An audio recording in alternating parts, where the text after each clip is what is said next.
مسیح یسوع کے ببرکت و جلال نام میں آپ سب کی سلامتی ہو۔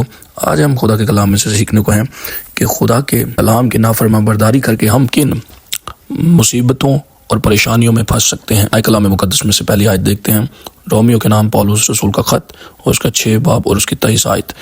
وہاں پر کچھ یوں مرقوم ہے کہ گناہ کی سزا جو ہے وہ موت ہے۔ یاد رکھیں، جب ہم خدا کے قوانین اور کلام کی نافرمان برداری کرتے ہیں، نافرمان ٹھہرتے ہیں، تو ہماری زندگی میں موت آ جاتی ہے۔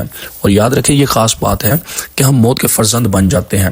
جس طرح خدا جو ہے وہ ہمیں اپنے زندگی کے فرزند بناتا ہے، اسی طرح جب ہم گناہ کرتے ہیں یا پھر خدا کی نافرمان برداری کرتے ہیں، نافرمان ٹھہرتے ہیں، تو ہم موت کے فرزند بن جاتے ہیں۔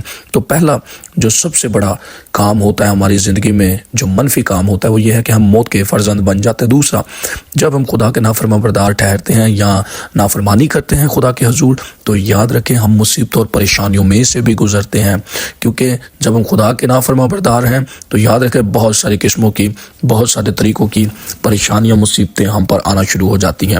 جسمانی پریشانی آتی ہے، اس کے بعد مالی پریشانی آتی ہے، سماجی پریشانی آتی ہے، اور دیگر روحانی پریشانیاں بھی آنا شروع ہو جاتی ہیں۔ یاد رکھیں، مصیبتیں، پریشانیاں اس لیے بھی آتی ہیں کیونکہ ہم خدا کے کلام سے منحرف ہیں اور خدا کے کلام کو چھوڑ دیتے ہیں، خدا کے نافرمان ہو جاتے ہیں۔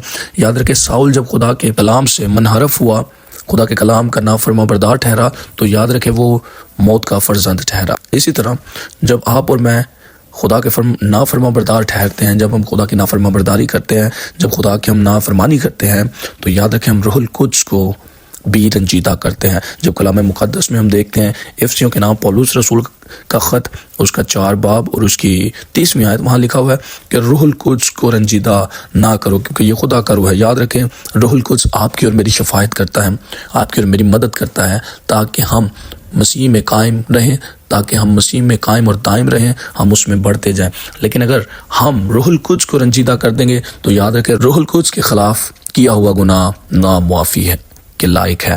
لیکن میں آپ کو خوشخبری دینا چاہتا ہوں، اگر آپ نافرمان بردار رہے ہیں تو آج آپ کے پاس وقت ہے کہ خداوند یسوع مسیح کے نام سے معافی مانگے خدا باپ سے، اور روح القدس کو اپنی زندگی میں آنے کی دعوت دے، تاکہ آپ جو نافرمان تھے خدا کے حضور فرمان بردار ٹھہر جائیں اور بن جائیں، خدا کے نام کو عزت اور جلال ملے۔ خداوند آپ سب کو برکت